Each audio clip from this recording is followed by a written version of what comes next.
तो दोस्तों हम सब लोग ये जानते हैं कि इंसान की फितरत है कचरा फैलाने की।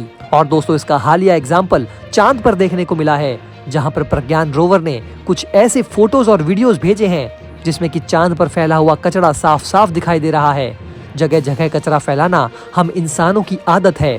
पृथ्वी पर कूड़े के बड़े बड़े पहाड़ बन गए हैं जो आपको हर शहर के बाहर आसानी से दिख जाएंगे। समुद्र भी कचरों से अछूता नहीं है। लेकिन क्या आपको पता है कि अंतरिक्ष में भी कूड़ा कचरा फैला हुआ है। अकेले सिर्फ चंद्रमा पर 200 टन का कचरा पहुंच चुका है।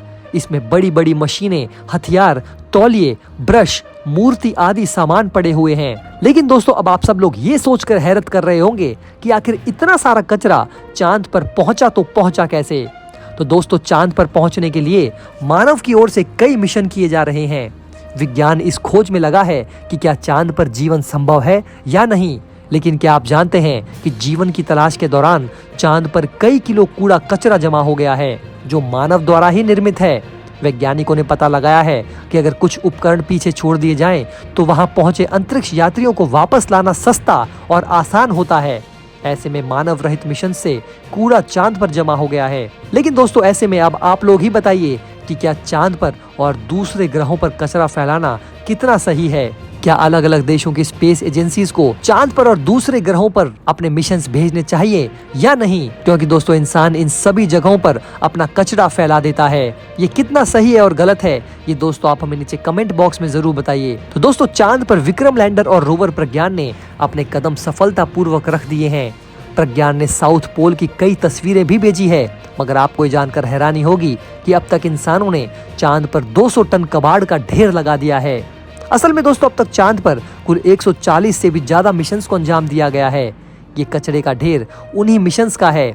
वहीं चांद पर कूड़ा जमा होने का दूसरा कारण भेजे गए यानों का दुर्घटनाग्रस्त होना भी है जो चांद पर रह जाते हैं। आपको बता दें कि ये कचरा सिर्फ चांद पर ही नहीं बल्कि वैज्ञानिक बताते हैं कि शुक्र और मंगल ग्रहों की सतह पर भी कूड़ा कचरा फैला हुआ है। आपको बता दें दोस्तों कि चांद पर खोज के लिए भेजे गए मिशन के कारण वहां पृथ्वी से काफी कचरा पहुंच चुका है। इस कबाड़ में भारी भरकम मशीनें और टेक्निकल चीजें तो हैं ही, साथ ही मानव मल, यूरिन और उल्टी के पैकेट्स भी शामिल हैं। कबाड़ में भाला, बाज का पंख, चिमटे, ड्रिल, तौलिए, ब्रश, रैक, पता नहीं क्या क्या शामिल है। शुरू में चांद के लिए कई अपोलो मिशन लॉन्च हुए थे। अपोलो जिस जगह पर लैंड हुआ था उसके आसपास कई चीजें बिखरी हुई हैं। उन्हें कभी वापस नहीं लाया गया। वहाँ एक पारिवारिक तस्वीर और एक फॉलन एस्ट्रोनॉट जो कि एल्युमिनियम का बना हुआ है, ये सब भी शामिल हैं। फॉलन एस्ट्रोनॉट के पास एक पट्टी भी पड़ी है जिस पर अंतरिक्ष खोज के दौरान मारे गए 12 वैज्ञानिकों के नाम हैं। अपोलो मिशन के 5 सैटर्न रॉकेट इन अवशेषों में सबसे ज्यादा भारी भरकम हैं। इसके बाद अंतरिक्ष यानों का मलबा है जो मिशन के आखिरी चरण में चंद्रमा की सतह पर हादसे का शिकार हो गए। इसके अलावा चांद पर रोबोटिक लैंडर और रोवर्स का मलबा भी बड़ी मात्रा में है जो अब किसी काम के नहीं हैं। उनकी बैटरियां खत्म हो गई हैं या फिर हार्डवेयर खराब हो गया है।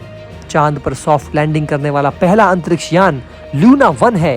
ये चांद के पश्चिमी छोर पर है। आपको बता दें दोस्तों कि 4 अक्टूबर 1957 यानी कि आज से ठीक 62 साल पहले की एक तारीख, इस दिन सोवियत संघ ने अंतरिक्ष में पहला कृत्रिम उपग्रह छोड़ा था। सैटेलाइट का नाम था स्पुतनिक। उसके बाद से कई उपग्रह पृथ्वी की कक्षा में लॉन्च किए गए। उसके बाद ज्यादा से ज्यादा अंतरिक्ष गतिविधि मंगल, शुक्र और चांद पर बढ़ते हुए कचरे का कारण बनी। लाखों करोड़ टुकड़े सौर मंडल में पृथ्वी के करीब तैर रहे हैं। वैज्ञानिकों के अनुसार अंतरिक्ष से निकलने वाले कंट्रोल स्टेशन, रॉकेट पार्ट्स, मृत उपग्रह, खोए हुए अंतरिक्ष यात्री के उपकरण ही अंतरिक्ष में 95% कूड़ा फैलाते हैं। अमेरिका के नील आर्मस्ट्रॉन्ग 1969 में अपोलो 11 मिशन के तहत चांद की सतह पर पहुंचे थे। नील पहले इंसान थे जो चंद्रमा तक पहुंचे थे। भारत ने चांद की सतह पर चंद्रयान 3 की सफल लैंडिंग कराकर अपनी धाक दुनिया में बढ़ाई है। ये मानव रहित विमान है। चांद पर वायु नहीं है, ग्रेविटेशन भी बेहद कमजोर है।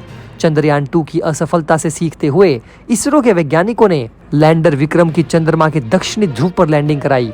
रोवर प्रज्ञान अपने वैज्ञानिक मिशन पर काम कर रहा है। उसने मून वॉक शुरू कर दिया है। रोवर 14 दिन तक चांद की सतह पर काम करेगा। सिर्फ रोवर ही नहीं बल्कि लैंडर के माध्यम से भी सूचनाएं और पूरी तकनीक जानकारियां मिलती रहेंगी। लैंडर और रोवर 14 दिनों तक पूरी सक्रियता के साथ हमें सूचनाएं भेजेगा। तमाम विपरीत परिस्थितियों के लिए तैयार किए जाने वाले लैंडर और रोवर के पावर बैकअप की क्षमता 14 दिनों तक सबसे ज्यादा होती है। उसके बाद की सूचनाएं या तो मिलनी बंद हो जाएंगी या उनकी स्पीड ना के बराबर हो जाएगी। हालांकि अंतरिक्ष वैज्ञानिकों का मानना है कि 14 दिनों के भीतर मिलने वाली सूचनाएं अंतरिक्ष में चांद पर की जाने वाली तमाम संभावनाओं की सबसे महत्वपूर्ण जानकारियां होंगी। अब नजरें प्रज्ञान रोवर पर हैं, जो स्थितियां सामान्य होने के बाद चांद की सतह पर चल रहा है। दोस्तों, अगर आप हमारे काम को पसंद करते हैं और हमारी खबरें आपको पसंद आती है तो हमारे इस चैनल को सब्सक्राइब किए बिना बिल्कुल भी मत जाइएगा। हमारे इस उभरते हुए चैनल को सपोर्ट कीजिए और आपका एक एक सब्सक्राइब हमारे लिए बहुत मायने रखता है।